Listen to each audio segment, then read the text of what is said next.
ស៊ូមជូនរឿងខ្យងក្រហមកាលនោះមានបុរសម្នាក់ជាកសិករបានដើរឬខ្យងក្រហមពីស្រុកឆ្ងាយចំនួន4មកដាក់នៅក្នុងអាងទឹករបស់គាត់ហើយប្រាប់ប្រពន្ធថាខ្យងនេះមានពណ៌មាសស្អាតណាស់បងនឹងចិញ្ចឹមវាឲ្យរស់នៅក្នុងអាងទឹករបស់យើងដល់ពេលវាមានកូនច្រើនយើងនឹងលែងវាឲ្យទៅរស់នៅក្នុងស្រះវិញពេលនោះស្រុកភូមិយើងនឹងសម្បូរខ្យងមាសនេះជាច្រើនពុំខានឡើយប្រពន្ធសំឡឹងមើលខ្យងបណ្ដើរនិយាយបណ្ដើរថាខ្យងនេះពិតជាស្អាតណាស់វាមានសម្បុរដូចមាសពិតមែនលុះរាត្រីកាលបានមកដល់ខ្យងក្រហមទាំង4បានជំនុំគ្នាអំពីជីវិតរស់នៅរបស់ពួកគេមានខ្យងមួយនិយាយថាពេលនេះអ្នកស្រុកគេសប្បាយចិត្តនឹងចិញ្ចឹមយើងណាស់ពួកយើងត្រូវតែខំតស៊ូរស់នៅឲ្យបានយូរអង្វែងហើយត្រូវនាំគ្នាបង្កើតកូនចៅឲ្យបានច្រើនដើម្បីផ្សព្វផ្សាយពូជអម្បូររបស់យើងនៅក្នុងភូមិស្រុកនេះនៅពេលដែលអម្បូរយើងបានកើតច្រើនហើយនោះយើងត្រូវអនុវត្តតាមផែនការដែលគ្រោងទុកមុនពេលដែលយើងបានចេញពីសហគមន៍ចាស់របស់យើងខ្យងក្រហមមួយទៀតនិយាយថាមែនហើយនៅតាមផ្លូវខ្ញុំឃើញសន្ទូងអ្នកស្រុកល្អណាស់ហើយឃើញបឹងមួយនៅក្បែរភូមិនឹងមានប្រឡាយទឹកខ្វាត់ខ្វែងមានត្រកួនប្រឌិតជាច្រើនដុះនៅទីនោះទៀតផងទាំងអស់នេះសុទ្ធតែជាកន្លែងដែលយើងអាចរស់នៅនឹងពងហើយញាស់កូនចៅបានយ៉ាងងាយស្រួលមួយខែក្រោយមកខ្យងក្រហមបានពងនៅតាមអាងញាស់កូនខ្យងព្រំព្រាតប្តីឃើញដូច្នេះសប្បាយចិត្តណាស់កូនកសិករដែលឈរនៅជិតនោះនិយាយថាពុកម៉ែអ្នកភូមិយើងគេមិនដែលស្គាល់ខ្យងនេះទេមិត្តភក្តិកូនក៏មិនដែលស្គាល់ខ្យងនេះដែរគេចង់មកមើលណាស់តើកូនអាចនាំពួកគេមកមើលខ្យងនេះបានដែរឬទេពិតជាបានណាកូនសម្លាញ់នាំពួកគេមកចុះពុកម៉ែមិនថាអីទេអ្នកភូមិនៅក្បែរនោះបាននាំគ្នាមកមើលខ្យងក្រហមគ្រប់គ្នាពួកគេបានសរសើរខ្យងនេះថាមានពណ៌ល្អដូចមាសអ្នកស្រុកខ្លះបាននិយាយចែកទិញខ្យងក្រហមនេះមកចិញ្ចឹមដែរមិនយូរប៉ុន្មានខ្យងមាសនេះក៏ត្រូវបានកសិករចិញ្ចឹមពេញភូមិការចិញ្ចឹមរបស់ពួកគេគឺទុកគ្រាន់តែជាការលម្អប៉ុណ្ណោះ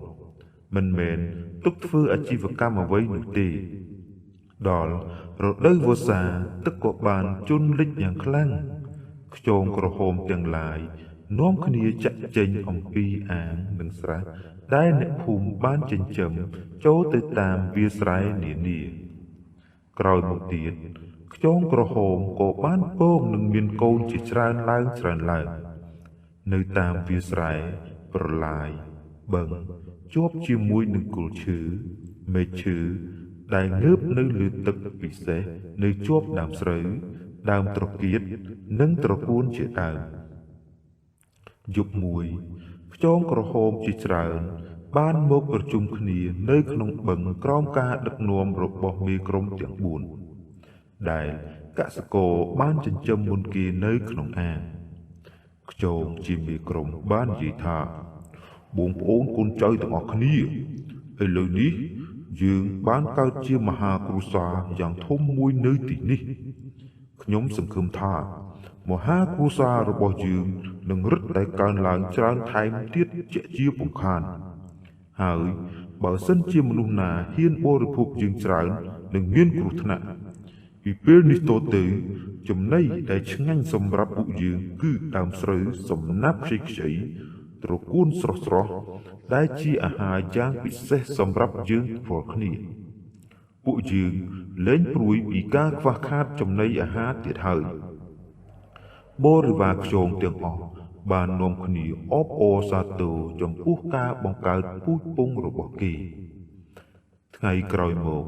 ខ្យងក្រហមកាន់តែមានចំនួនច្រើនឡើងនៅគ្រប់ទីកន្លែងហើយ ពួកវាបាននាំគ្នាស៊ីបំផ្លាញស្រូវរបស់ប្រជាកសិករយ៉ាងរង្គាល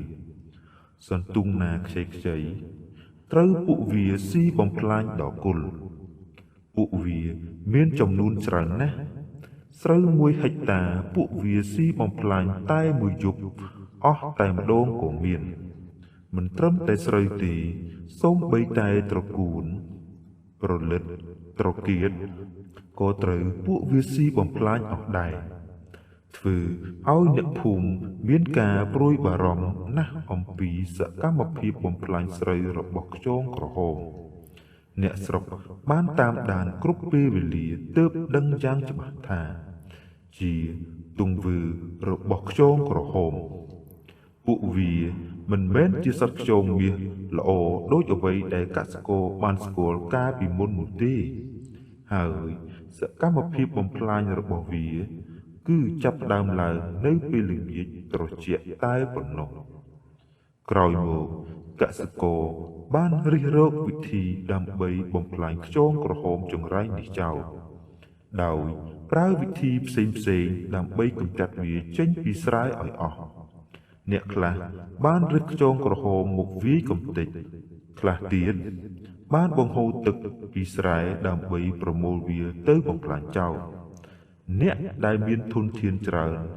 គេបាននាំគ្នាទិញថ្នាំពុលឬចំណីពុលមកដាក់បំផ្លាញខ្យងក្រហមនៅក្នុងស្រែមួយថ្ងៃគេសង្កេតឃើញអ្នកភូមិមមាញឹកណាស់ក្នុងការបំផ្លាញសត្វខ្យងក្រហមចេញពីស្រែរបស់គេ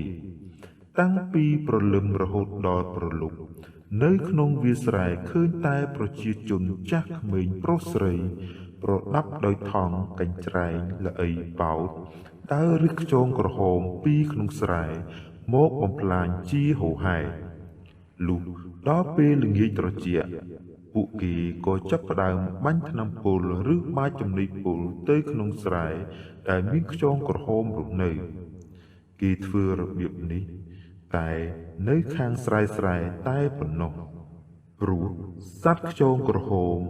វាចាប់ផ្ដើមបំផ្លាញស្រូវពីជាស្រែទៅមុន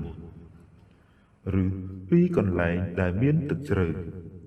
នៅពេលសម្រាប់ពីការបំផ្លាញខ្យងក្រហមអ្នកភូមិបានឆ្លៀតឱកាសនិយាយពន្យល់ដល់កូនចៅរបស់គេថាណែកូនចៅទាំងអស់គ្នាចាប់ពីថ្ងៃនេះទៅត្រូវទុកខ្យងក្រហមជាសត្វចង្រៃព្រោះតាំងពីវាបានកើតច្រើននៅក្នុងភូមិរបស់យើងមកវាបានបំផ្លាញស្រូវអ្នកភូមិយើងអស់ជាច្រើនហិកតាហើយអ្នកភូមិយើងអាចនឹងប្រឈមមុខជាមួយគ្រោះអត់ស្បៀងអាហារព្រោះស្រូវឆ្នាំនេះភាគច្រើនត្រូវបានសត្វខ្យងក្រហមស៊ីបំផ្លាញអស់បើកូនចៅឃើញខ្យងក្រហមនេះត្រូវរើសវាមកបំផ្លាញចោលភ្លាមជាពិសេសកូនមិនត្រូវយកខ្យងនេះទៅឲ្យអ្នកភូមិក្បែរខាងយើងឡើយឬ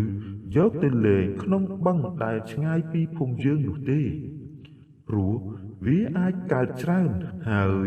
ស៊ីបំផ្លាញស្រូវដូចជាអ្នកភូមិយើងពុំខានឬទេកូនចៅ